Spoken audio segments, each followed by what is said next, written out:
Selamat pagi semuanya. Kita masuk dalam bahasan collecting data dalam rangkaian mata kuliah riset komunikasi merek.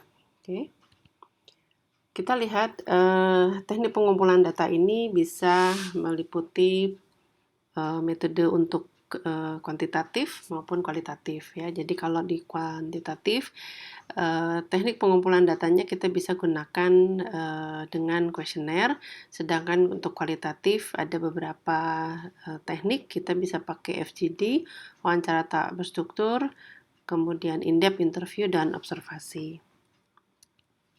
Sebelumnya mungkin kita perlu pahami dulu mengenai jenis data ya. Jadi dari teknik pengumpulan data nanti bisa terlihat ada beberapa jenisnya. Yang secara mudah mungkin kita bisa bedakan antara data primer dan data sekunder.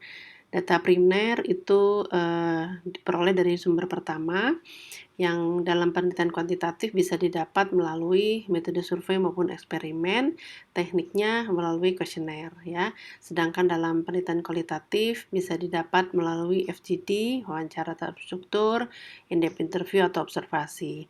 Nah, di data sekunder ini bisa diperoleh bukan dari sumber pertama ya, bisa didapat dari studi dokumen atau konten analisis. Nah, ini yang sering mungkin masih rancu. Kadang-kadang content analysis dianggap sebagai data primer gitu ya. Jadi itu teknik pengumpulan data untuk kuantitatif umumnya gitu ya, karena content analysis biasanya dilakukan dengan pengukuran angka-angka seperti itu. Tapi dia datanya data sekunder ya, juga studi-studi dokumen misalnya majalah, ada koran atau apapun ya yang dianalisa itu keluarnya nanti disebutnya dengan data sekunder ya.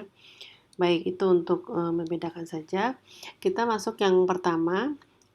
Kuesioner itu bisa dilakukan dengan dua cara, diisi oleh responden tanpa bantuan peneliti atau sering disebut self-administered.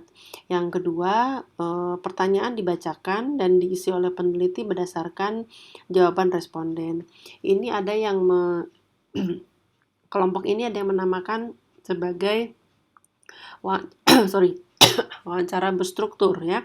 Tapi ada juga yang secara pasti menyebutnya sebagai kuesioner gitu. Oke. Hal-hal yang mempengaruhi tingkat pengembalian kuesioner serta kelengkapan datanya, kita bisa lihat salah satunya adalah sponsor penelitian ya. Kalau sponsornya itu besar, penyelenggaranya itu dikenal, cukup ada nama, itu biasanya responden juga tertarik untuk mengisinya gitu ya. Jadi ini bukan dari peneliti atau badan riset yang tidak dikenal gitu. Jadi memang diakui sebagai peneliti yang ada nama lah gitu ya, apalagi ada sponsornya gitu. Baik, kemudian daya tarik format kuesioner itu juga mempengaruhi panjangnya kuesioner. Jangan terlalu panjang. Kalau buat kuesioner itu maksimal orang cukup sabar gitu ya dan mau meluangkan waktu itu sekitar 10 menit ya. Jadi jangan terlalu panjang kuesionernya. Make it simple, dibuat menjadi lebih cepat mengisinya ya. Perlu juga ada surat pengantar atau cover letter begitu yang menjelaskan ini sebenarnya untuk apa, penelitiannya, tujuannya apa dan sebagainya ya. Yang lain ada kemudahan mengisi dan mengembalikannya. Biasanya kalau kuesioner itu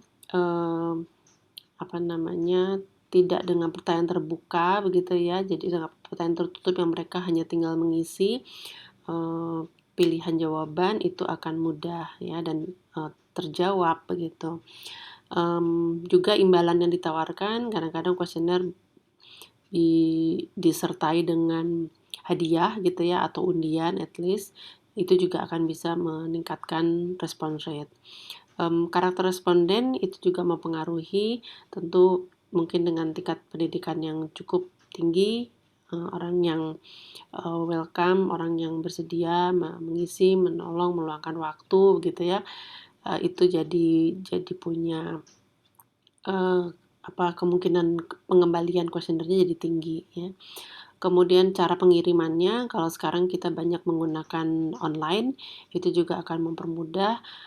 Bayangkan kalau responden harus mengembalikan kuesioner melalui pos gitu ya, atau cara lain, itu tentu akan menjadi lebih kecil tingkat pengembaliannya. Juga waktu pengiriman ya, jadi apakah segera gitu, kalau buru-buru diminta harus sekarang juga, kadang-kadang responden, aduh nggak ada waktu gitu ya, tapi kalau bisa diberikan waktu yang lebih luang, mereka mengisi di waktu yang nyaman, itu akan lebih tinggi tingkat pengembaliannya. Soal kelengkapan data, sebenarnya sekarang bisa diatasi dengan kuesioner dalam bentuk Google Form yang meminta pengisian jawabannya. Jadi tidak bisa responden melewati suatu pertanyaan tanpa menjawab. Jadi requested gitu ya. Nah, kalau tidak menggunakan Google Form atau yang tidak menggunakan opsi harus menjawab, akan ada kemungkinan pertanyaan yang tidak terjawab gitu ya. Ini kita atasi dengan cara seperti itu. Jadi supaya datanya lengkap terisi, ya kita kunci gitu istilahnya ya, Google Form-nya, kuesionernya kita kunci, responden tidak bisa menjawab atau melangkah ke pertanyaan berikutnya gitu sebelum mengisi pertanyaan secara lengkap gitu ya. Baik, kita lihat kelebihan dan kekurangan dari sebuah kuesioner ya, yang sekarang banyak diberikan melalui email atau kalau dulu mungkin by post gitu ya. Intinya kuesioner yang tidak dibantu oleh peneliti atau pewawancara. Jadi ini self-administered ya, jadi diisi sendiri oleh si responden ya. Kelebihannya hemat biaya dan waktu tentu. Responden juga bisa memilih waktu yang tepat untuk mengisi mungkin di waktu luangnya gitu. Kerahasiaan responden lebih terjamin dan ada keseragaman kata karena tidak bisa dibacakan oleh peneliti, jadi tidak ada bias. Kadang kalau peneliti menyampaikannya atau membacakan pertanyaan secara lisan, lalu ada mengubah kata sedikit gitu ya, menjelaskan gitu, lalu akhirnya malah jadi salah gitu ya. Jadi kalau penelitinya kita minta bantuan beberapa orang staff gitu ya untuk membantu mengumpulkan data, tidak bisa semua tenaga pengumpul data itu, researcher itu punya kesamaan pemahaman terhadap kuesioner ya. Jadi kadang mereka menanyakannya dengan pilihan kata yang lain. Nah, itu bahaya ya. Tapi kalau melalui email yang self-administered ini, jadi kita sudah kirimkan dalam bentuk pertanyaan tertulis, tidak bisa diajukan dalam variasi kata-kata yang lain gitu ya. Jadi di sini ada keseragaman kata. Ya udah pokoknya begini bunyi pertanyaannya gitu ya. Itu dari sisi peneliti, kelebihannya seperti itu. Jadi tidak ada bias dari pewawancara ya. Informasinya lebih lengkap karena responden punya waktu untuk menyiapkan jawaban. Kalau dia ada data atau apa yang perlu disampaikan, itu dia bisa punya waktu gitu ya untuk mencari. Banyak responden yang dapat dicapai dengan melalui email, kita bisa blasting link Google Form atau lewat WhatsApp juga bisa. Intinya kita kirimkan kuesionernya gitu ya, itu akan lebih banyak responden yang tercapai, yang bisa diraih ya, dibanding kalau ada petugas yang harus mendatangi satu persatu responden. Nah, tapi kekurangannya ada di sini, tidak bisa menjelaskan atau melakukan probing kepada responden. Kalau ada responden yang tidak mengerti atas suatu pertanyaan, ya dia tidak bisa bertanya, "Ini apa maksudnya? Ini gimana nih?" Gitu ya. Jadi tidak ada penjelasan. Karena itu, kita benar-benar mengandalkan daya tangkap atau pemahaman responden terhadap pertanyaan kita. Nah, kekurangan ini tentu perlu diatasi dengan cara membuatlah pertanyaannya itu dengan kalimat yang tepat, yang tidak menimbulkan double perception gitu ya, atau persepsi yang berbeda gitu. Response rate-nya rendah karena kalau kita sebar 1000 saja ke 1000 alamat gitu ya, email atau WhatsApp, mungkin 100 atau ya maksimal 50% itu udah bagus banget respon rate-nya ya. Saya kemarin baru lakukan 1500 kirim ke email, itu yang balik 100. Jadi kecil sekali ya, karena memang kita tidak bisa memaksakan orang kalau memang nggak mau mengisi ya sudah gitu. Jadi kita perlu database yang banyak untuk, maksudnya kerangka sampel ya yang banyak untuk menjadikan responden gitu. Baik, tidak ada kendali atas lingkungan, jadi responden mengisinya dalam keadaan seperti apa, dibantu atau bagaimana ya, itu kita tidak bisa mengendalikan, atau mungkin diisi orang lain atau apa gitu ya. Dan tidak ada kendali atas urutan pertanyaan, responden bisa mengisi pertanyaan, menjawab pertanyaan itu dengan acak gitu ya. Nah, ini bahayanya kalau bentuk kuesioner kita itu sebenarnya harus berurut gitu ya. Nah, ini tidak bisa dikendalikan. Kemudian bisa menyebabkan pertanyaan-pertanyaan tak terjawab. Uh, Responden tidak mengerti ya atas pertanyaan kita, atau dia juga tidak tahu jawabannya, bisa dilewati. Nah, oleh karena itu harus dikunci tadi ya, di Google Form ada fasilitas seperti itu. Tidak ada kendali atas waktu pengembalian, jadi bisa kapan saja responden itu mengembalikan. Nah, kita perlu atasi kekurangan ini dengan memberi deadline. Jadi mohon mengembalikan atau mengisi kuesioner ini sebelum tanggal berapa gitu misalnya ya. Tidak dapat menggunakan format yang kompleks, jadi ada keterbatasan di dalam kuesioner kita ya.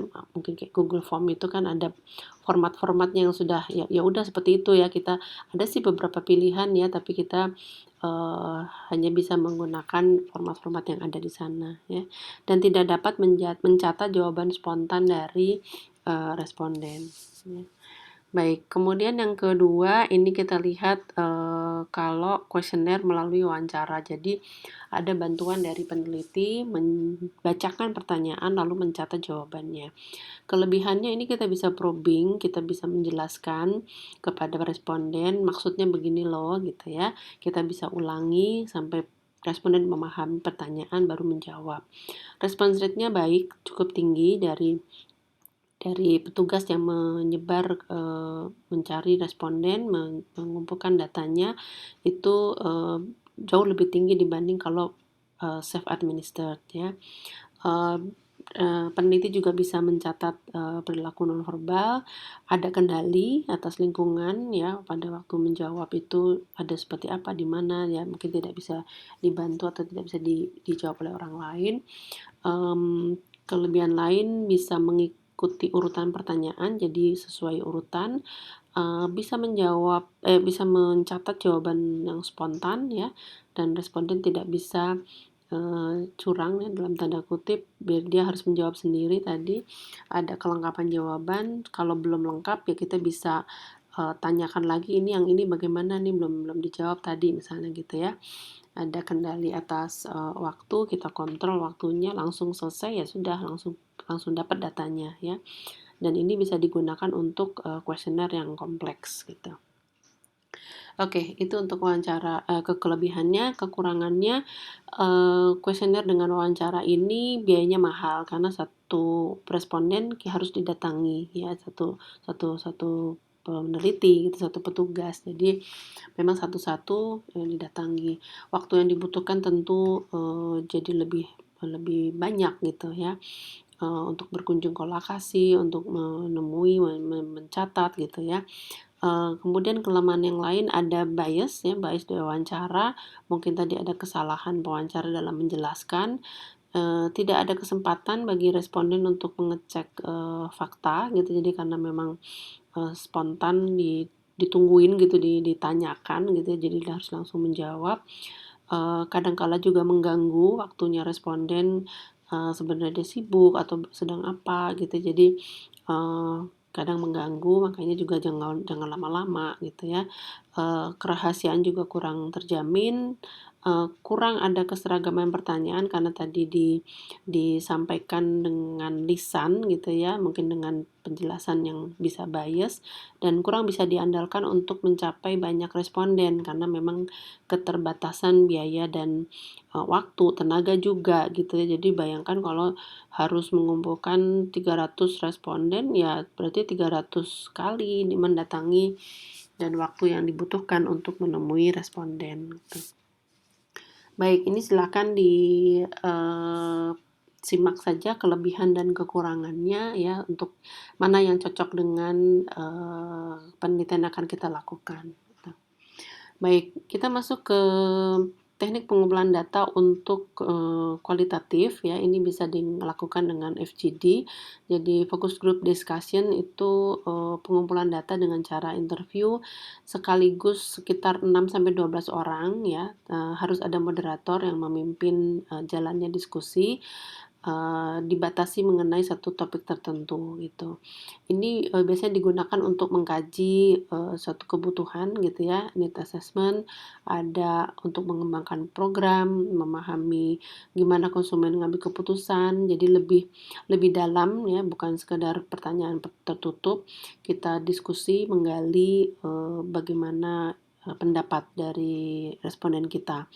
Biasa digunakan juga untuk menguji suatu program baru ya, kemudian atau memperbaiki program yang sedang berjalan, mungkin ada kendala apa bisa ditanyakan ke responden, dan untuk mendapatkan informasi yang, bisa digunakan untuk menyusun kuesioner selanjutnya. Jadi, kadang kita, melakukan penelitian kuantitatif dengan kuesioner, pertanyaan tertutup itu nggak yakin gitu ya, ini apa yang kita tanyakan, kira-kira cocok atau tidak. Jadi kita awali dulu dengan FGD dari satu 2 atau beberapa, kelompok ini orang ya FGD, kita, gali gitu, kemudian, "Oh ini nih bagus nih, nanti kita masukkan di dalam kuesioner," gitu ya. Jadi sebagai semacam pretest gitu ya. Oke, kelebihan FGD ini ada beberapa istilah ya, bisa, sinergi ya dengan, apa namanya, keseluruhan topik penelitiannya itu bisa dilakukan sinergi. Snowball itu kita bisa dapatkan lagi, apa, eee, calon-calon responden berikutnya ya, "Oh ini saya kenal ini," dan sebagainya ya. Stimulation ada, rangsangan untuk mendapatkan, apa namanya, pendapat yang lebih dalam ya dari responden ya. Ada security juga, keamanan, spontanitas ya, kemudian serendipity, specialization, ini istilah aja. Ada, scientific scrutiny, structure dan speed, cepat sekali ya, dan juga terstruktur gitu. Kelebihan lain memungkinkan pengumpulan data awal mengenai satu topik atau fenomena, relatif cepat, murah, juga fleksibel ya, lebih lengkap dan mendorong orang untuk menanggapi pertanyaan daripada, interview. Tapi ada kekurangan, FGD ini kemungkinan didominasi oleh beberapa orang saja, sampelnya tidak representatif karena kita sengaja mengambil 1-2 orang gitu ya, hasilnya tidak bisa digeneralisir, analisis dan interpretasinya juga sangat subjektif dan sulit untuk melakukan proyeksi. Tapi datanya cukup cukup dalam gitu ya untuk membuat kita, mendapat gambaran yang lebih utuh gitu. Bisa dipengaruhi oleh dinamika kelompok, jadi ada kecenderungan orang ke satu arah gitu, nanti semua ngikut gitu ya, atau yang kelompok yang diem, ya sudah akhirnya semua diem gitu. Jadi, dinamika kelompoknya sangat sangat berpengaruh. Tidak dapat dikuantifikasi, jadi sulit ya, sangat tergantung pada moderator, kalau moderatornya nggak kuat memimpin diskusi, akhirnya diskusinya tak terarah gitu ya, jadi, lambat dan tidak fokus gitu. Jadi kekuatan moderator sangat penting. Dinamika kelompoknya, yang tidak fokus ya dan moderator tidak bisa, tidak mampu, ya itu bisa berakibat datanya juga nggak bisa digunakan, jadi percuma cuman ngobrol-ngobrol nggak jelas gitu ya FGD-nya. Baik, kemudian yang berikut kita di dalam penelitian kualitatif bisa pakai teknik, wawancara, ini yang paling umum dilakukan ya. Bisa berbentuk pertanyaan terbuka tentu dengan, pedoman wawancara yang sudah disiapkan. Di sini, kita membiarkan responden menjawab ya, menyusun jawaban sendiri, tidak dengan pilihan jawaban yang mereka, pilih begitu ya, ada alternatif jawaban yang mereka pilih, tapi dengan ucapan atau kalimat, responden sendiri yang mereka ucapkan gitu. Di sini kita bisa lakukan probing, yaitu membantu responden untuk menjawab pertanyaan, menjelaskan ini maksudnya apa gitu ya, supaya supaya tidak, salah paham ya. Bisa juga berupa wawancara semi terstruktur, ada penggabungan antara pertanyaan terbuka dan tertutup ya, tapi, yang penting ada pertanyaan terbukanya supaya lebih dalam, data yang kita dapatkan. Satu lagi ada yang disebut in-depth interview, ini lebih dalam lagi ya, jadi dengan cara, langsung tatap muka dengan informan, eee, mendapatkan gambaran yang lengkap tentang suatu topik yang diteliti. Ini dilakukan bukan hanya sekali, tapi bisa, intensif berulang-ulang. Kita, bahkan bisa terlibat di dalam suatu suatu, apa namanya, pengalaman gitu ya, kita berkali-kali datang melihat bagaimana, setengah observasi lah gitu ya, lalu kita tanyakan ini bagaimana begitu. Jadi kita menanyakan banyak pertanyaan, berusaha mengungkap jawaban rinci yang lebih mendalam. Memang dibutuhkan keterampilan ya dari pewawancara, biayanya mahal dan waktunya akan sangat lama gitu. Oke, nah yang, berikut observasi. Ini bisa ada 2 jenis, participant observation, jadi pengamat yang, partisipan biasa ya, yang dari kegiatan yang sedang diamati gitu. Peran gandanya ini biasanya tidak diketahui oleh partisipan lain ya, jadi dia ada di dalam sebuah kelompok yang, eee, kita mengamati gitu. Jadi misalnya kita masuk ke dalam suatu organisasi, kita masuk dalam suatu kelompok gitu, suatu komunitas, orang lain tidak mengerti, partisipan tidak mengerti, tapi kita sebenarnya sebagai observer di sana, tapi kita, terlibat sebagai partisipan di dalam kelompok itu ya. Nah, yang kedua non-participant observation, ini kita ada di luar ya, jadi pengamat tidak masuk ke dalam kelompok itu, tidak berpartisipasi dalam kegiatan yang diamati, dan juga tidak perlu berpura-pura gitu ya. Jadi memang dia terus terang, saya dari lembaga penelitian apa, atau saya dari mana, saya akan melakukan observasi pada kelompok ini dan seterusnya ya. Kelebihan kekurangannya ya tentu kalau yang partisipan ini, mmm, orang jadi natural gitu ya, mereka tidak tahu kalau sedang diamati. Kalau yang di non partisipan, ada yang lagi observe nih gitu ya, kadang-kadang, perilaku atau tindakannya, tidak natural gitu ya. Nah ini bisa dilakukan di lingkungan alamiah maupun di laboratorium ya, di setting, kondisinya, tempatnya. Baik, nah ini kelebihannya, kalau observasi itu tentu kita bisa mencatat ya perilaku nonverbal, tidak hanya yang diucapkan atau tidak hanya yang dipilih jawabannya dalam dalam kuesioner pertanyaan tertutup gitu. Jadi perilaku-perilaku nonverbal, body language, ekspresi wajah dan sebagainya itu bisa diamati. Kita mengamati pada lingkungan yang alami ya, yang natural tadi, dan analisisnya, bisa antar waktu ya, bisa beberapa kali. Tapi ada kekurangan memang, kurang kendali, jadi bisa butuh waktu lama sekali gitu ya. Jadi, panjang gitu kan, kita mengamati sebenarnya yang diamati mungkin hanya sebagian gitu. Kesulitan untuk melakukan kuantifikasi ya, dan sampelnya tentu kecil, tidak bisa kalau dalam satu observasi mengamati satu kelompok mungkin berapa berapa orang, maksimal berapa puluh lah gitu ya, kalau kita di kuesioner pertanyaan tertutup kan bisa sampai ratusan ya. Kekurangan lain sulit mendapat izin ya, dan kepercayaan, mungkin orang nggak nyaman, nggak mau gitu di-observe ya, dan kurangnya kerahasiaan gitu. Baik, langkah-langkah observasi yang kita bisa lakukan di awal kita tentukan tujuan penelitian, sebenarnya mau neliti apa nih gitu ya. Kita tentukan kelompok yang akan diamati, kita berusaha dapatkan aksesnya, izin ya, kita akan datang mengunjungi ya, kemudian akan melakukan observasi. Bisa di natural, di alam, alamiah maupun di laboratorium ya. Kita harus membangun hubungan yang baik dengan subjek supaya mereka tidak merasa terganggu gitu ya dan cukup nyaman melakukan aktivitasnya, eee, dengan nyaman. Kita jalankan studinya ya, kita amati, kita catat di lapangan sepanjang waktu. Kalau ada masalah-masalah kita tentu, selesaikan di lapangan dengan interaksi pada, subjek-subjek penelitian itu ya. Oke, kalau sudah kita keluar dari, lingkungan pengamatan, kita analisa, data dan terakhir menulis laporan, dari temuan penelitian kita, ya.